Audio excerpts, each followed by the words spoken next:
Well, join me now as we get into another interesting conversation where we want to talk about the Prince Media, which is one of the companies that has been able to cover niche in Kenya and has been able to defy odds and make an interesting turnaround in terms of absorption of young people as well as getting creative ideas out there. Well, what you can see are some of the pictures, and let me now bring in the two gentlemen who are joining us this afternoon, and let me just start with you by way of introduction and give us a short history of Princecom Media. Thank you very much, and I'm very happy to be here too. And thank you even to KTN to supporting businesses and young people. My story is interesting because I was trained in food and beverage. Mm-hmm. First, I grew up in the village, trained in food and beverage, and worked in the hotel as a waiter for a while. And then after that, I met someone who trained me in photography, and I started my work in photography. Then video, and that's when we did productions like Kunadawa, some years back, and so many of the leading productions came from Princecom Media, and that's how we started. Then after that, we started a training center where we train other media people on photography, TV production, music video, and all the artistic work. And that's why I'm here with Mr. Peter Dhira, one of our alumni, of the people we have mentored in media. Yeah. And he's the one who's done the products we can see here in the studio. Wow. Yeah. Quite creative, I must say. And Peter, perhaps looking at where you started from, and is the market ready to embrace such talent?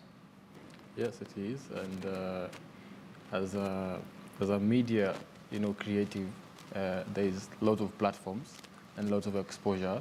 Like as we've heard from Mr. Paul, Princecom, which is now Talanta Institute, which is helping the aspiring photographers and media personnel, which is giving them a concrete foundation so that they can come up. All right. And indeed, Paul, let's get into how has business been since you started. Of course, not many people have really been keen to embrace photography, artworks. Yeah. They sort of look down on them when it comes to even, if you give them a quotation for, let's say, a job, they're like, "Ai, unanimaliza." Unanimaliza. Yeah.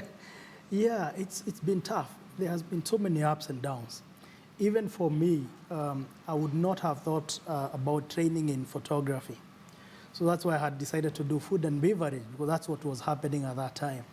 But when I saw the photos my mentor was doing, I discovered there is another level of photography, and you can do it professionally and become successful. Mm-hmm. But like you have said, at times people don't appreciate the professional work. Nowadays, people are doing that. But a while back, people could not tell, photography, you want me to charge me 100,000. Yeah. They could not understand. So there has been so many ups and downs. All right. And it's taken time for people to appreciate art and creative photography, that it's not just what you do with your phone. So it's taken time for people to understand this. But with the help of media houses, internet, we're able now to understand you can make a living out of photography or out of artistic work, like what Mr. Peter is doing here. So, interesting journey there. Peter, when I look at such works, as you can see there on the screens, I mean, this is quite out of the world, out of the normal. And do you think there is room for young people like you to make a mark in Kenya and of course outside Kenya? Yes, it's actually very huge.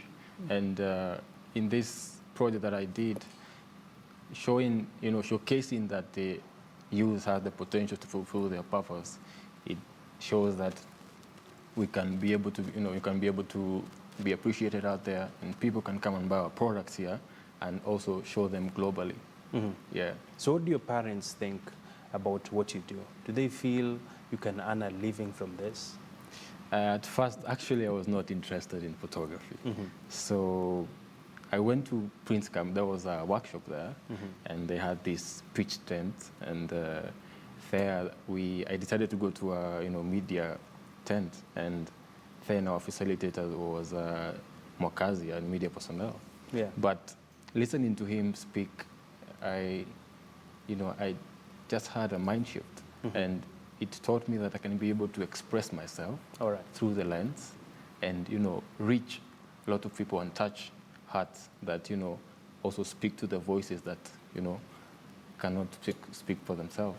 And in this project here, I'm as you've heard before, I'm a founder of Mishono Foundation, which is a charity organization, and initially it was founded to provide clothes for street boys in our community, but with time we embraced the objective of providing basic needs. And with that, that's how I came up with the project. And I was able to incorporate these kids who are in the images to showcase that they have purpose, they can fulfill their goals, and again, trying to showcase that these kids, in relation with what news we also hear as street boys, what they do, they have platform to earn a living through good photography, good routes, and also without stealing as what you're used to. All right. Yeah. And for example, how much would this cost me, Paul, if I was going to the shops, say in London, and how much would it cost me here in Kenya at, say, one of the big supermarkets? Here in Kenya, like Peter is selling this between 30 to 40,000 here in Kenya. But still, it's not easy even to sell for that much. I think he's only sold a few pieces. But if you're to buy this in London, this would cost between 100 to 150 pounds. That's almost 150,000 to 200,000. But here in Kenya, even selling it for 10,000, at times it's a big challenge. And right now, Peter is selling them for about 30. It's still a challenge to get people to understand. Very few people can get the concept and can invest in this.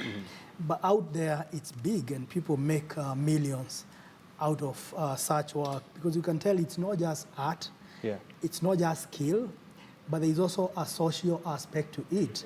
He's looking to solve a problem. He's not just using his skills just to sell and make money. There is a plight he's trying to highlight. He's trying to communicate also and say these people also have a potential. You buy this picture, you put it somewhere, people will get to think more about the people in the streets and provide for them clothes. And so we are a long way to go as far as appreciating art is concerned here. But we are at a good place. It's slow, but we are surely growing. We are getting there. All right. Yeah. So where can we find some of the works that you guys do? Peter? For me, you can get on our website, which is missionofoundation.org, and Facebook at Peter Thira, Instagram at Peter Thira, and Pinterest at Peter Thira. All right. Yeah. And finally, what sort of aspects do you feel need to be tackled, Paul, to be able to see the arts being more embraced by people, and also making it to be profitable for the people who labor in taking the pictures, putting it together, adding value? What needs to be done to change the perceptions? Thank you for that question. What needs to be done, and that's what we are doing at Prince Carmen Talanta Institute, is first to train young people.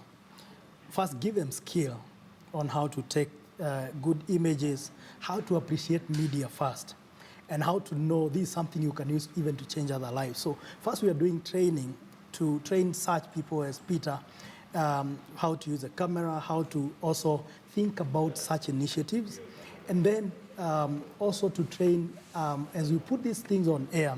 Just even an interview like this will change many people. They'll get to call him and ask about this. So also getting these things out there. So once you train people and give them a skill, so what I'm doing is multiplying myself out there. So when he goes out there and he does this, it's not just me doing it at our school. So we train our students to go out there and become the change, and not to go out and say, oh, help us, Serikali, help us. Is to use what you have, produce something, and then you can only showcase this if you have produced it. So the first thing is to train, give them the skill, give them understanding.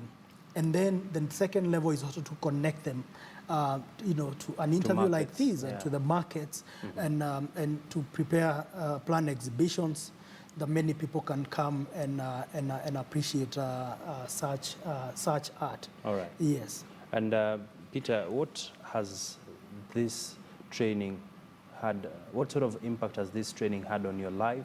And where do you see yourself, say, in the next 5 years? This training has really helped me in terms of exposure, in terms of the know-how of how to operate a camera, because right now I'm actually teaching people how to use a camera, where I'm employed right now, and how we can help guys come up with ideas. Because one thing that Mr. Paul told me when I was still in class, he told me, you're only as good as your last project.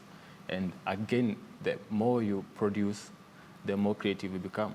And again, you don't have to produce the same thing. You have to be because the industry is dynamic. Again, doing this, I see myself going far. Again, nurturing other people who are embracing the photography industry, and giving them opportunity to express themselves through the lens. Awesome. Yeah. Perfect place to end the conversation. Many thanks, Peter and Paul from Princeca Media, and of course, he was a student there, just talking to us about arts and money. And of course, it has a lot of potential for getting to the next level. I hope they'll be able to solve me one of this.